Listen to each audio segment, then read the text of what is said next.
அடுத்த சினவடிவேலும் திருமுகமும் அங்கே நினைத்தனர் பண்ணிரு தோளும் பதுமமலர் பொங்கே தரளம் பொறியும் செங்கோடை குமரனென எங்கே நினைப்பினும் அங்கே என் முன் வந்து எதிர் நிற்பனே. பாஷ்யாதி சர்வசாஸ்திராணி ஏஜான்யே நியமாததா அக்ஷராணி சர்வாணி வந்து தேவி நமோதுதே. எல்லாம் வல்ல முருகப்பெருமான் அருளால் இன்று இரண்டாவது நாளாக வள்ளி திருமணம் என்பதை பற்றி பேச வழிபடுகிறோம். திருமணம் என்றால் நாம் ஆன்மாக்களாகிய நாம் மண்ணுலகிலே பிறந்து திருமணம் செய்து கொண்டு அதன் பிறகு நமக்கு என்று குழந்தைகள் பிறந்து இப்படி வாழக்கூடிய வாழ்க்கையைத்தான் வள்ளி திருமணமும் பண்ணிக்கொண்டார்களா என்பதென்றால் அப்படி நினைத்துக் கொண்டிருந்தால் அது தவறாக கருத்து. இந்த வள்ளி தெய்வ யானை திருமணங்கள் கிரியாசக்தி, இச்சாசக்தி, ஞான சக்தி வேளாக வழங்குகிறது. மேலான கருத்தை கச்சியப்ப சிவாச்சாரியார் 10,345 பாடல்கள் எழுதி அதிலே கடைசியாக உள்ள பகுதியில் வள்ளி திருமணம் வருகிறது. இந்த வள்ளி திருமணம் கடைசியாக வந்தாலும் இந்த கந்த புராணத்திலே முதலிலேயே சிவன் பார்வதி திருமணம் முடிந்து பிறகு வள்ளி தெய்வ யானை இருவரும் எப்படி முன்பிறவிகள் இருந்தார்கள் என்பதை குறிப்பிட்டு சொல்லுகிறார். இங்கு அசுரர்கள்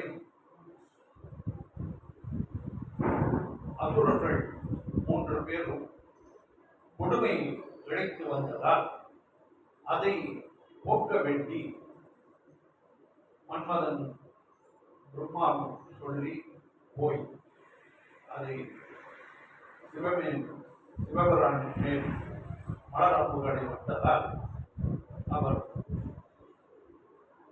கண்ணை திறந்து பார்த்தவுடன் அவர் கருகி போய் வருகிறார். பிறகு ரதி தேவி கேட்டு ரதி தேவி மூலியமாக திரும்பவும் அவன் உயிர் பெற்றிருக்கிறார். பார்வதியுடன் சேர்ந்து இருவரும் சிவ பார்வதியாக அங்கே இமயத்தில் குடியேறுகிறார்கள். பிறகு மறுபடியும் நெட்டையில் வந்த பொழுது முருகர் பிறப்பதை பற்றி அதை குறிப்பிடுகிறார்.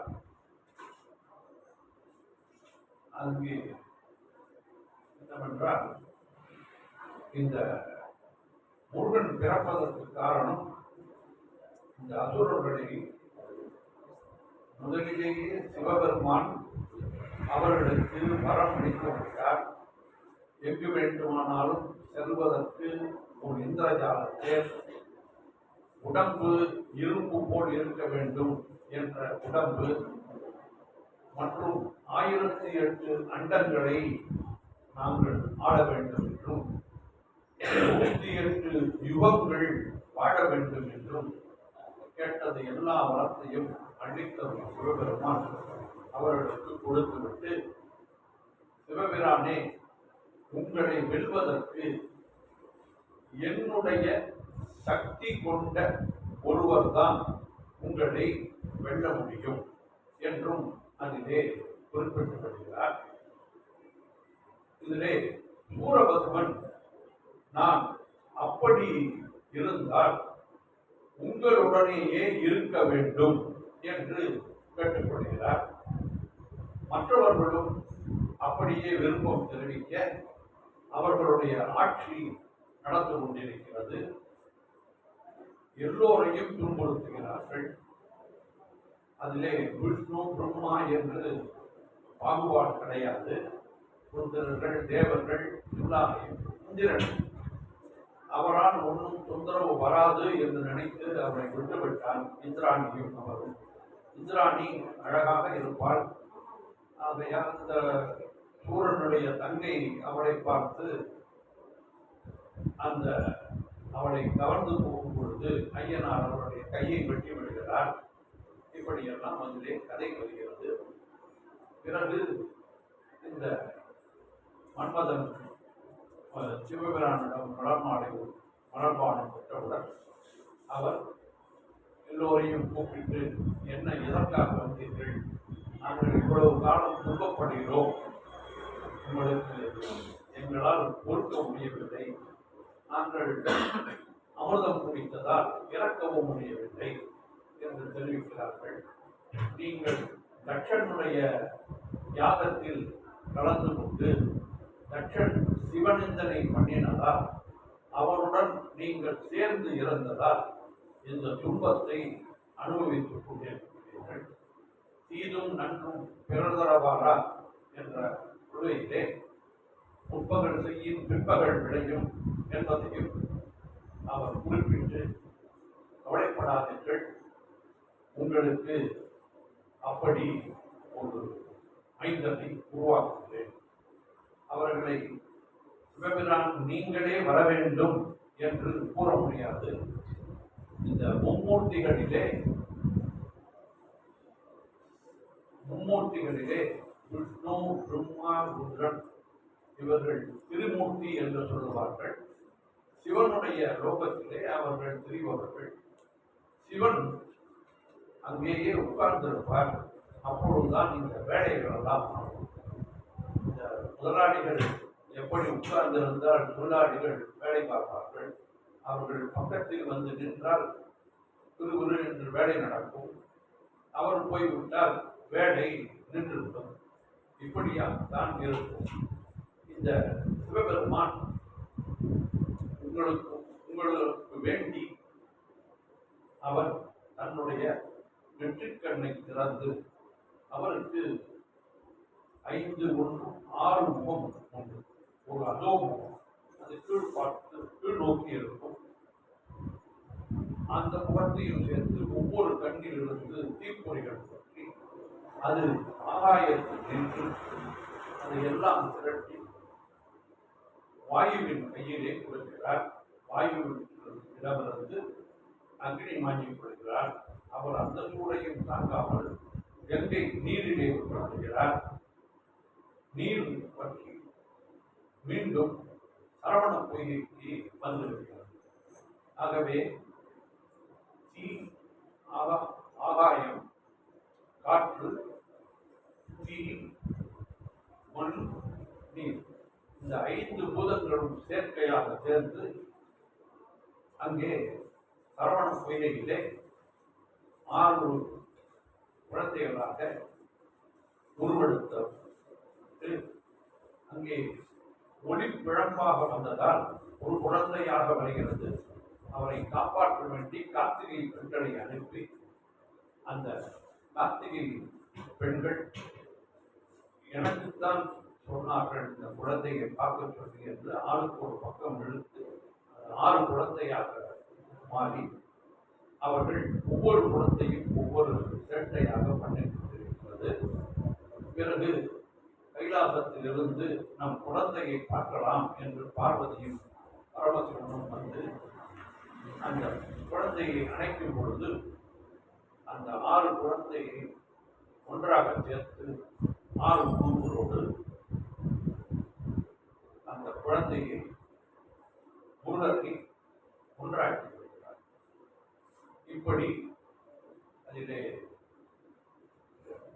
சிவாச்சாரியார் சொன்ன பாடல் அருவமும் உருவமாகி அனாதியாய் பலவாய் நின்ற பிரம்மமாய் நின்ற ஜோதி பிழம்பதோர் மேனியாகி கருணைக்கூர் முகங்கள் ஆறும் கரங்கள் 12 கொண்டே ஒரு திரு முருகன் வந்து ஆங்கு உதித்தனன் உலகம் இங்கே நாம் நினைவு கொள்ள வேண்டும். நாம் குழந்தைகள்லாம் பிறந்த பிறகுதான் பெயர் வைப்போம். முருகனுக்கு திருமுருகன் என்ற பெயரை பிறப்பதற்கு முன்பே வைத்து விட்டார். அப்படி என்றால் என்ன அர்த்தம்? உலகில் முதலிலேயே முருகன் இருப்பதாகத்தான் அர்த்தம். உதித்தனன் என்றால் செம்மான் முருகன் இரவான் இரவான் என்று அருள்கிறார் சொல்வார். அப்படி இவர் முதலிலேயே உலகம் தோன்றிய காலத்திலிருந்து முருகன் இருந்திருக்கிறார் என்பதை நாம் தெரிவிக்கிறோம். இந்த முருகன் குழந்தையாக இருந்து சோமாஸ்கந்தராக இந்த அமைப்பை பார்த்தால் நமது கோவிலிலே நீங்கள் பார்க்கலாம். இப்படி ஒரு கோவில் நீங்கள் எங்கேயுமே பார்க்க முடியாது. ஏனென்றால் நேரை பார்த்தால் முருகன், இடது பக்கம் சிவன், அது இருதயத்தை குறிக்கிறது. இது வளர்வதற்கு மகாவிஷ்ணுவை குறிக்கிறது. இது எல்லா கோயில்களிலுமே ஒரே மாதிரியாக இருப்பது. விஷ்ணு சன்னதி சிவன் கோயில்களிலே இருக்கும், ஆனால் விஷ்ணு கோயில்களிலே சிவன் சன்னதி இருக்காது. ஆனால் நமது முருகன் கோயிலிலே எல்லா சன்னதிகளும் ஒருங்கே அமையப்பெற்று அழகாக இருக்கிறது. சோமஸ்கந்த வடிவு அதில் எப்படி குமரகோட்டத்திலே காஞ்சிபுரத்திலே ஏகாம்பரேஸ்வரர், காமாட்சி, அங்கு நடுவே குமரகோட்டம், இது சோமஸ்கந்தர் வடிவை குறிக்கக்கூடிய தலமாக அமைந்தது. இப்படி இந்த குழந்தை வளர்ந்து வருகிற போது அவர் பல்வேறு விதமான சேட்டைகள், அதாவது விளையாட்டுகள், திருவிளையாடல்கள் பண்ணி கொண்டு வருகிறார். அதிலே பிரம்மாவை கூட்டியது நான் எல்லாவற்றையும் சொல்ல வேண்டும் என்றால் 1345 பாடல் பாடியிருக்கிறார். ஒவ்வொருவரும் 45 நாள் பிரவச்சனமே கந்த புராணமே பண்ணியிருக்கிறார்கள் எனக்கு தெரிந்து. இப்பொழுது 10 நாட்கள் தொடர்ச்சியாக கந்த புராண சொற்பொழிவு கூட நடந்து கொண்டிருக்கிறது. அப்படி இருக்கும் பொழுது நமக்கு கொடுக்கப்பட்ட நேர காலத்திலே எவ்வளவு சுருக்கமாக விரிவாக சொல்ல முடியுமோ அப்படி கூறி வருகிறேன். இன்னொரு முறை கார்த்திகை மாதம் வரும் பொழுது அதை விரிவாக கூற வேண்டும் என்று மக்கள் விரும்பினார்கள். அதன்படி நாம் கார்த்திகை மாதம் வந்தால் நாம் அதை விரிவாக பார்ப்போம். இப்பொழுது அப்படி முருகன் திருவிளையாடல்கள் எல்லாம் செய்து கொண்டு இந்த முருகனிடம் சூரபத்மனை அவருடைய அதை வந்து அவரை சேர்த்துக் கொள்வதற்காக அவருடைய அகங்காரத்தை ஒடுக்க வேண்டும் என்பதை தெளிவாக கூறிவிடுகிறார் சிவபிரான். இதற்கு இந்த காலகட்டத்திலே மகாவிஷ்ணு அருகில் கொண்டிருக்கும் பொழுது சிவபிரான் ஆனந்த நடனம் ஆடிய காட்சியை நினைத்து பார்க்கிறார். ஆனந்த கண்ணீர்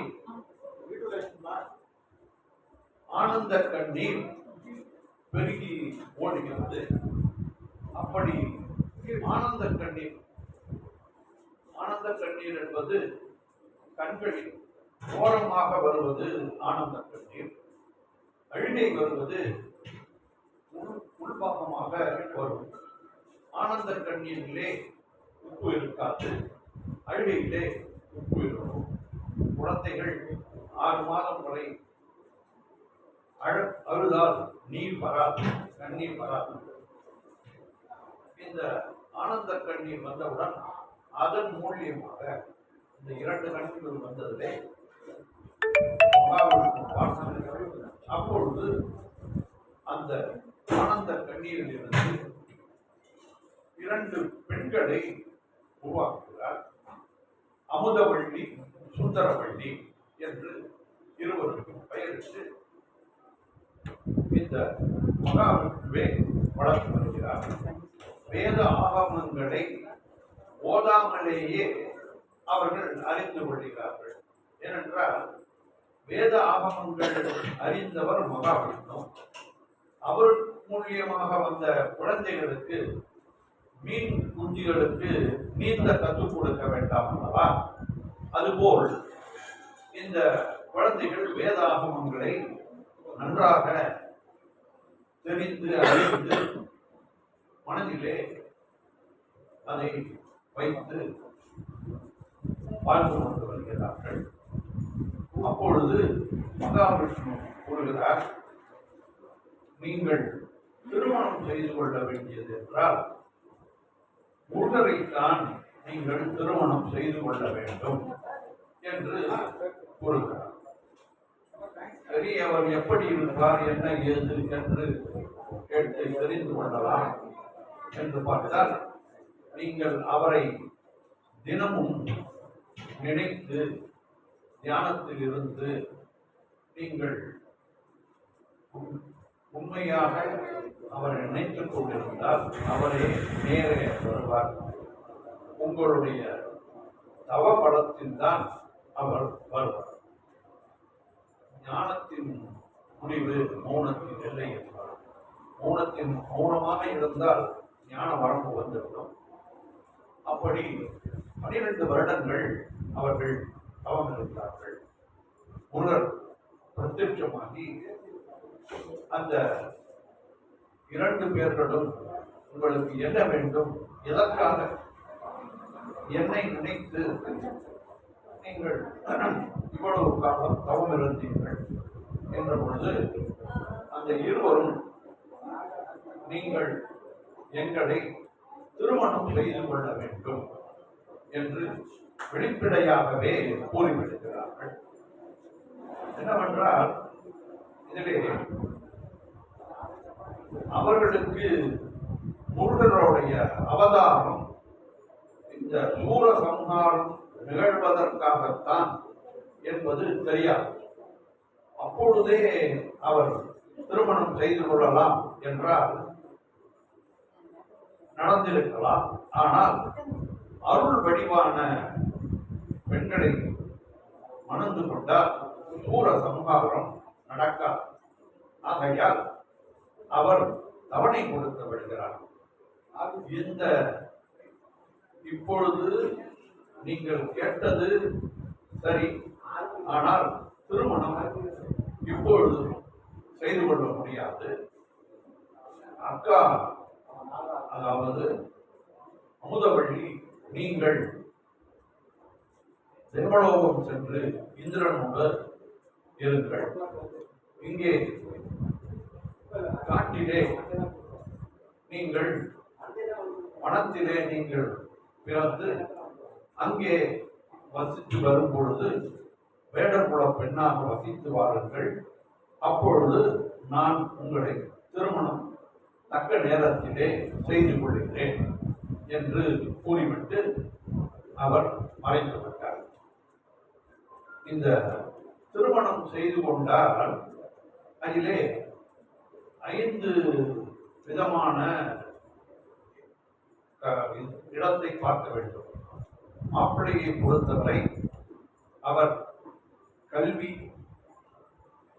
மற்றும் செல்வம், ஆரோக்கியம், குலம் மற்றும் அவருடைய குணம் இவையெல்லாம் ஒருங்கே பெற்றால்தான் அவர் நல்ல மாப்பிள்ளையாக நாம் கருதுவோம். இங்கே அம்மா சிவபிரானுடைய தங்கை, அதாவது மகாவிஷ்ணுவின் தங்கை முருகனுக்கு தாய். ஆகையால் அத்தை உறவு வேண்டும். அதனால் குலம் சரி. கல்வி அப்பாவுக்கே உபதேசம் செய்ததால் அவர் கல்வி கேள்விகளிலே முன்னேறியுள்ளவர். ஆகையால் கல்வியும் சரி.